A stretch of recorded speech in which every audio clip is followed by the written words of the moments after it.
Chef Julia Dunaway, and I make whole food plant-based dishes that are oil-free and that I hope taste really good. That's what my way of cooking is all about, is really trying to make things taste good, because when I started eating plant-based with no oil, it was really hard for me to adjust to that at first. I didn't really like the taste of a lot of the food, and I thought it lacked some flavors I was used to, and it just took a while to get adjusted, and I hear that from a lot of people who follow me. So I attempted to try to make things taste so good that you look forward to eating them.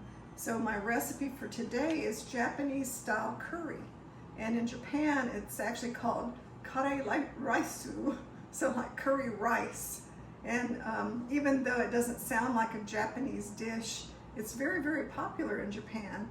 So I kind of looked it up because I remembered vaguely how curry came to Japan and came to be a famous Japanese dish, but it was really introduced to Japan during the Meiji era back in the 1800s to the early 1900s, where the British rule of India resulted in British sailors coming to Japan from the Royal Navy, and they were Indian heritage, and they introduced curry. So that's where the original curry came from in Japan, was actually from India. So it's not a truly authentic Japanese dish, but they consider it a Western dish because it came from west of Japan. And so I grew up eating Japanese style curry, and in fact, turn the stove down a little, a long time ago I gave my family's curry recipe to the Fort Worth Japanese Society, and it's in their cookbook.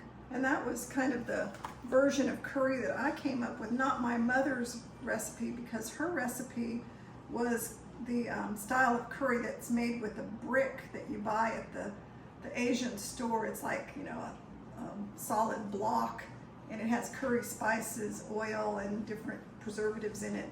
Very high sodium, high fat. I would never eat that now, but that's what she made growing up, and I thought it tasted good at the time. So when I made my version of curry, I didn't use the curry brick. I used the Japanese version of oriental curry powder. So it's not your curry powder you buy at the Indian store, but the Japanese have their own oriental curry powder. And it actually tastes good. So I'm gonna make the plant-based version today. And I did make the original meat version last year for my son, who was recovering from surgery. And he's not plant-based, so I made him the kind he likes. He grew up eating in my house. And he was obsessed with that curry. He ate that every day. He begged me for the recipe. I think he made his own version.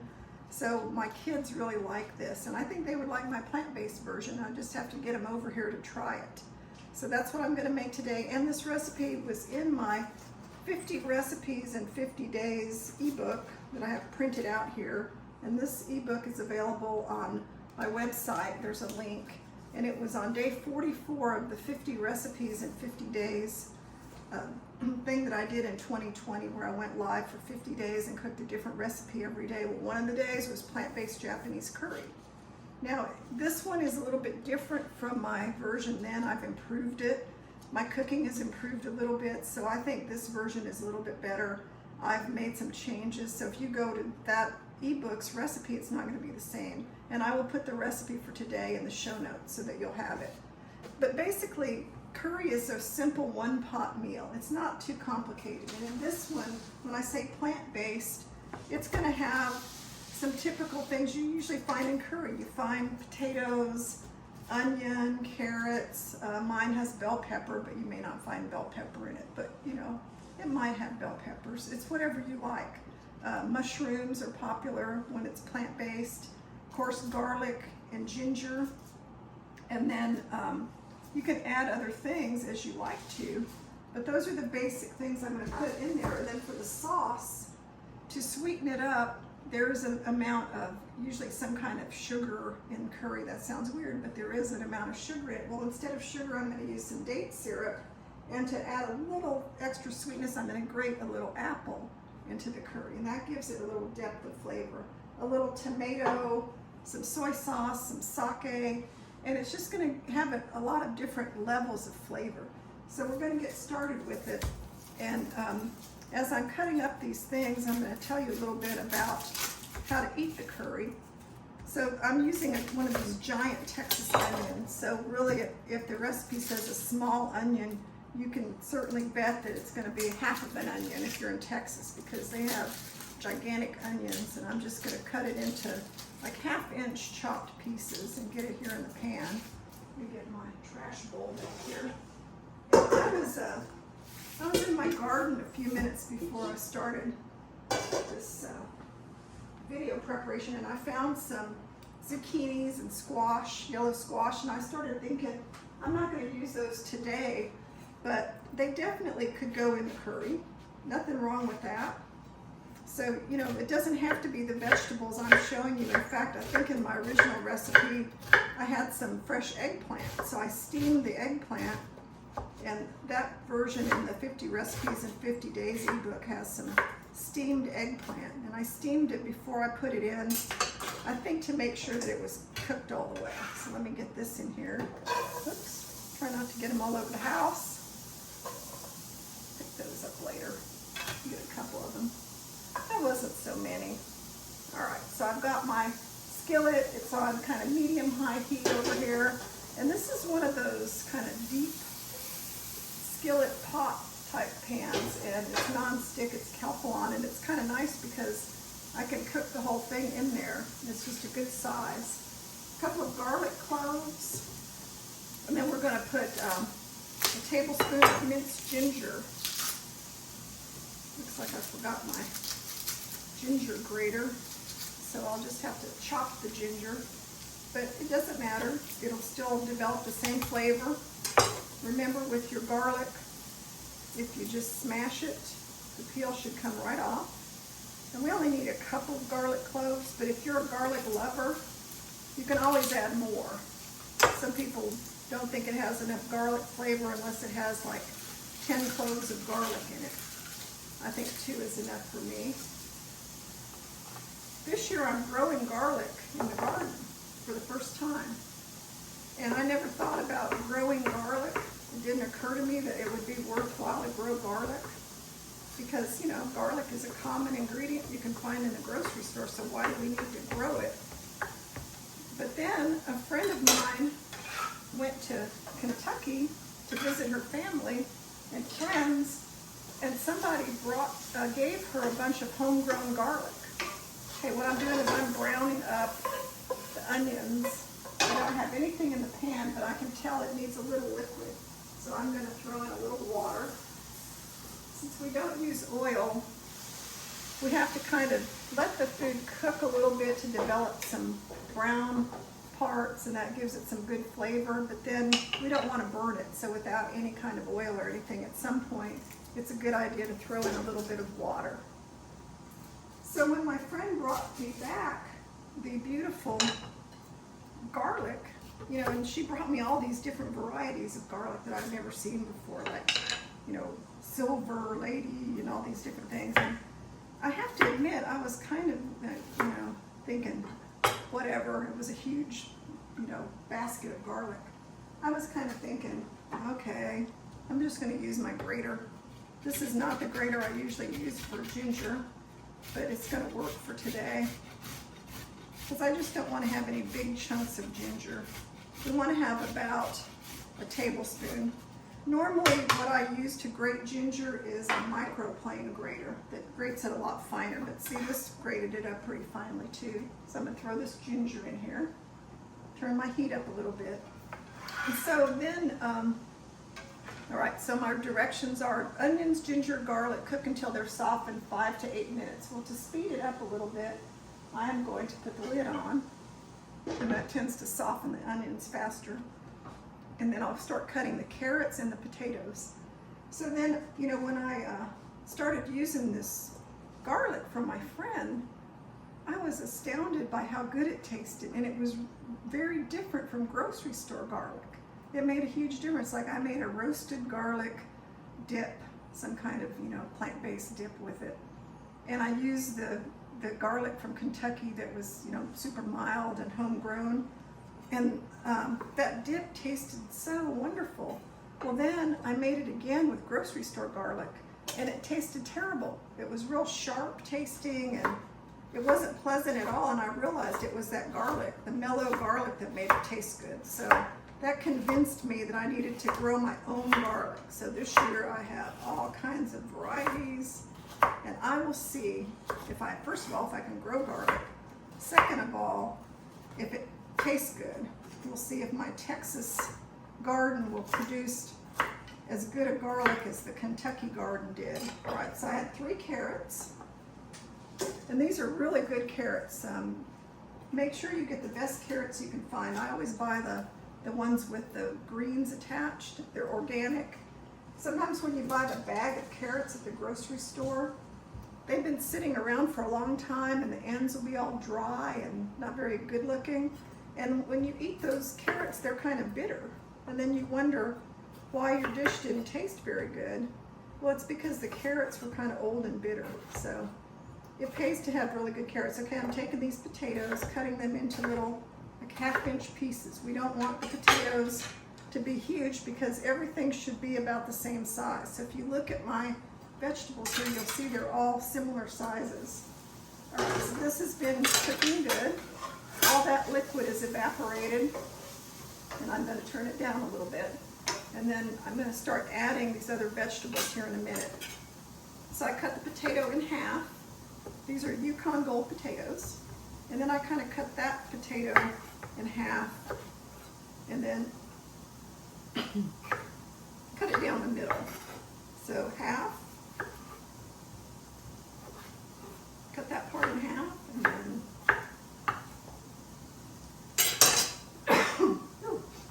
the ginger and garlic fumes are in the air. And you don't have to peel Yukon Gold potatoes. Wash them good, but you don't have to peel them because the peels are so thin.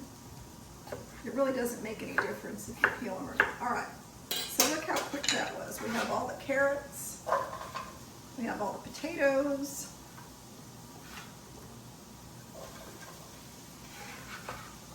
So really, Japanese curry is kind of like a stew. If you look at the ingredients, they're a lot like what you find in a stew.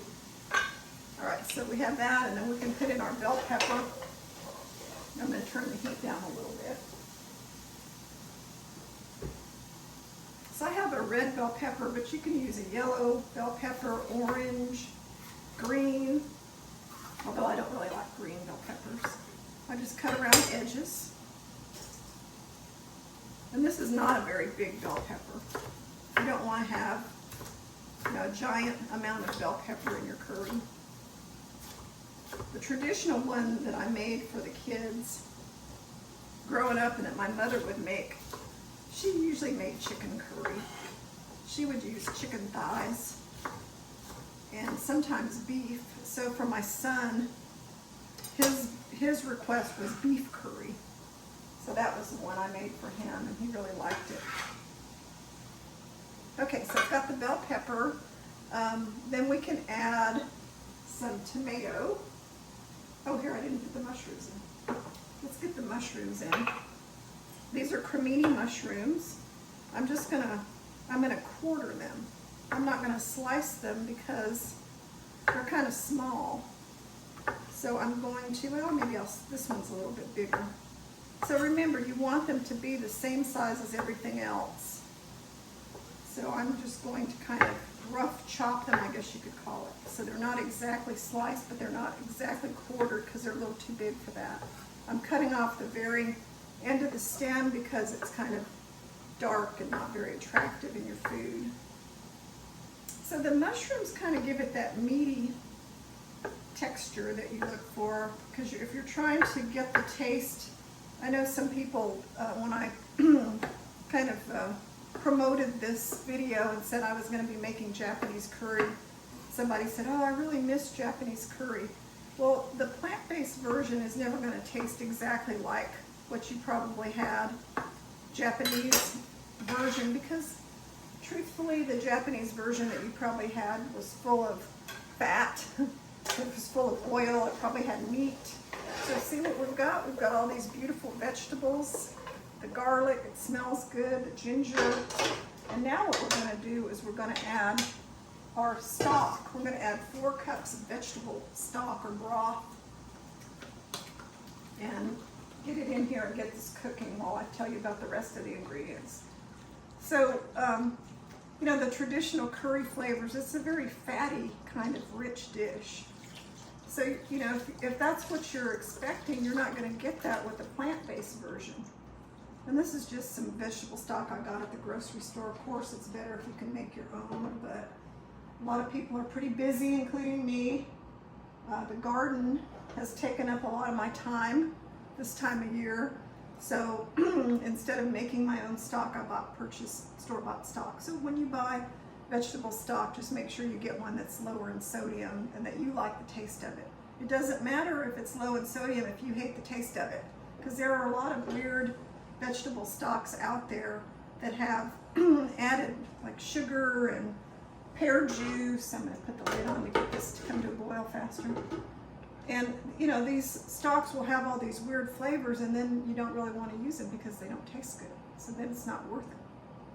All right, so I'm trying to get this up to heat, but in the meantime, let me get out all the other things that we're going to be adding. I'm going to be adding 2 tablespoons of crushed tomatoes.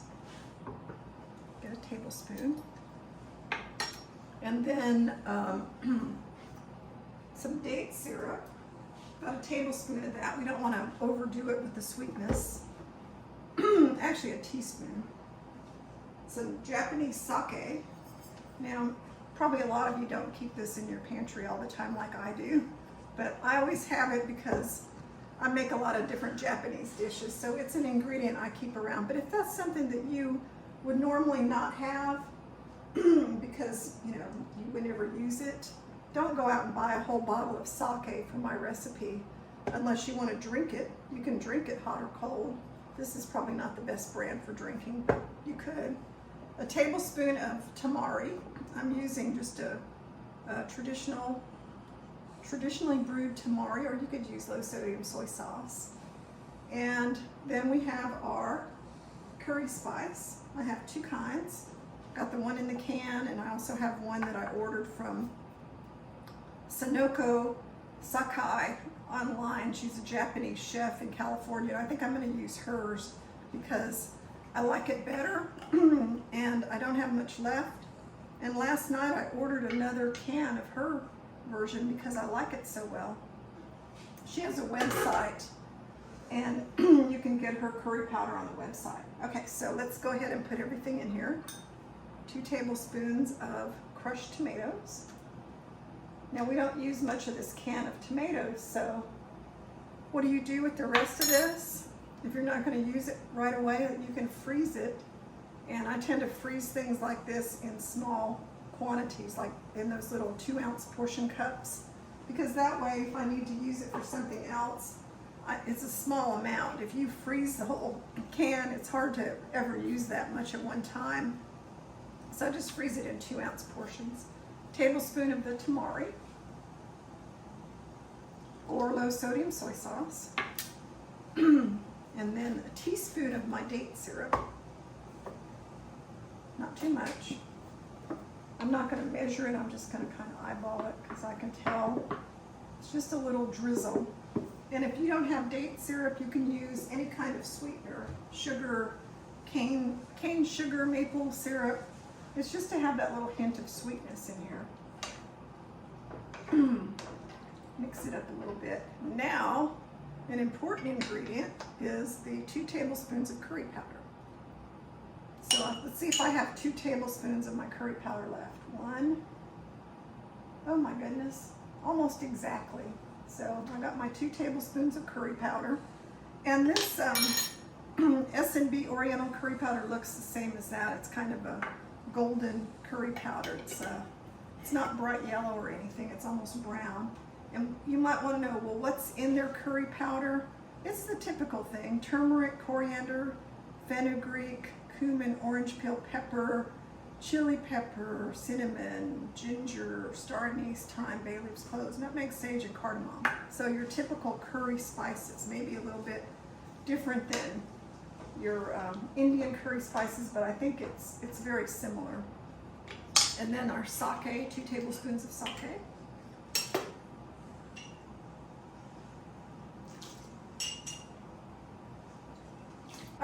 so let's be sure and add the apple. So this is an envy apple, or you can use a Fuji apple, but we only need about ½ a cup. We don't want to put too much in because then it might get too sweet. So this gives it like a hint of sweetness, and then you have all this apple left you can eat as a snack.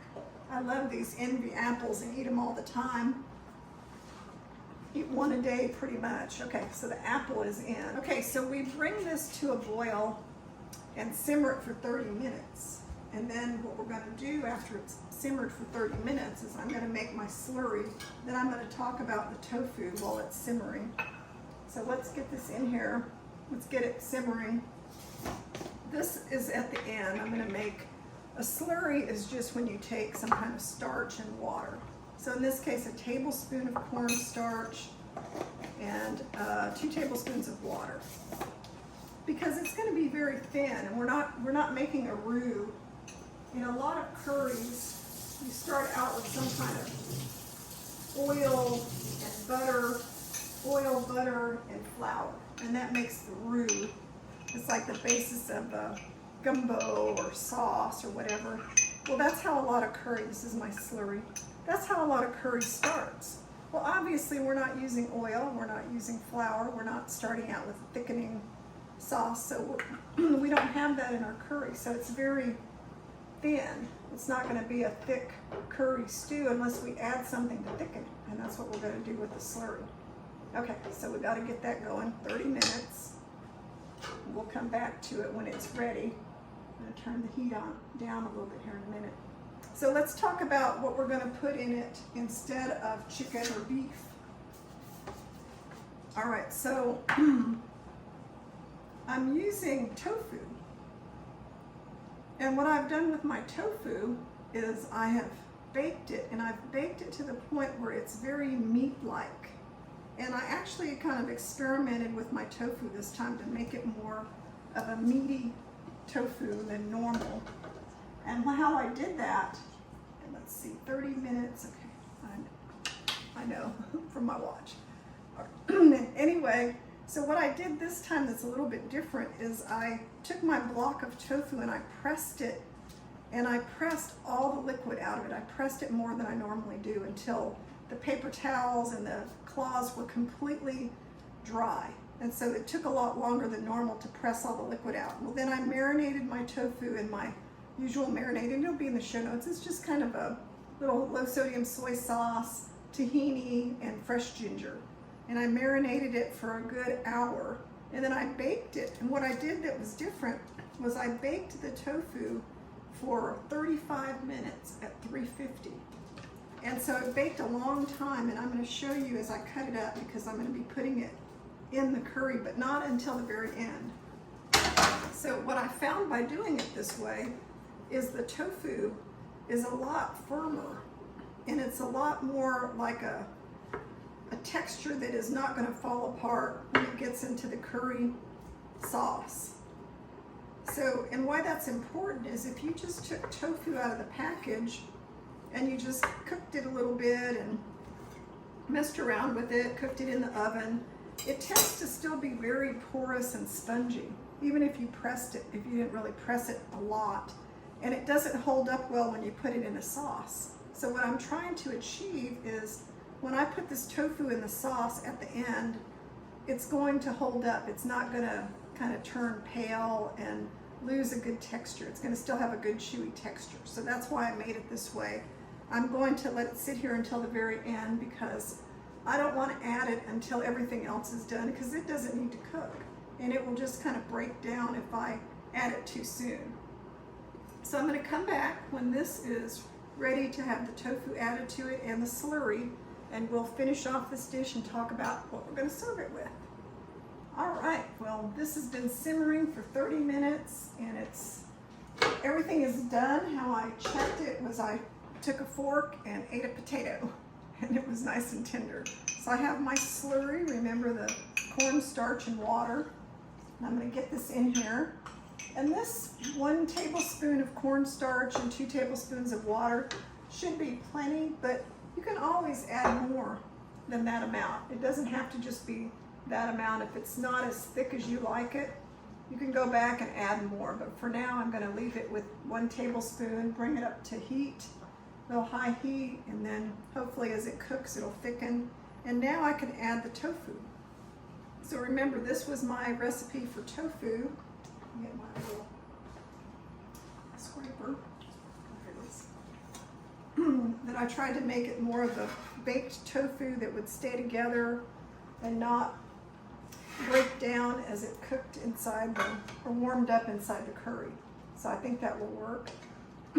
It does seem a little thin, so I think I'm going to make the decision to add a little bit more of my slurry so it'll thicken up so that we can put it over our rice here in a minute.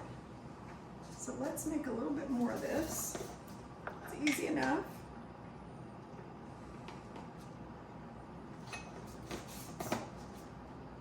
And the reason you add the slurry, you add the water to the cornstarch before you put it in the sauce is if you don't, like if you just start adding flour or cornstarch or arrowroot starch straight to a sauce, you can probably imagine what happens. It clumps up. It just will start creating these little dry clumps of powder. It won't incorporate into the liquid very well at all. There we go. That needed the 2 tablespoons. So whenever you're making a recipe, don't be afraid to make revisions as needed. Don't just, be locked into the recipe and think that you have to keep it exactly the way it's written. And I will make that adjustment in the show notes when I have the recipe in there. Okay, so now we have our curry and it's bubbling away and we have to serve it. So how do we serve this curry? And remember, if you go back, we have carrots and mushrooms and potatoes and some bell pepper. And tofu is the protein, so to speak. So now we've got to serve this. It's been bubbling up and the cornstarch is thickening it nicely. So I have my Japanese rice, which I like white rice with this dish. Now, a lot of my followers will be saying, well, I thought we were supposed to eat brown rice.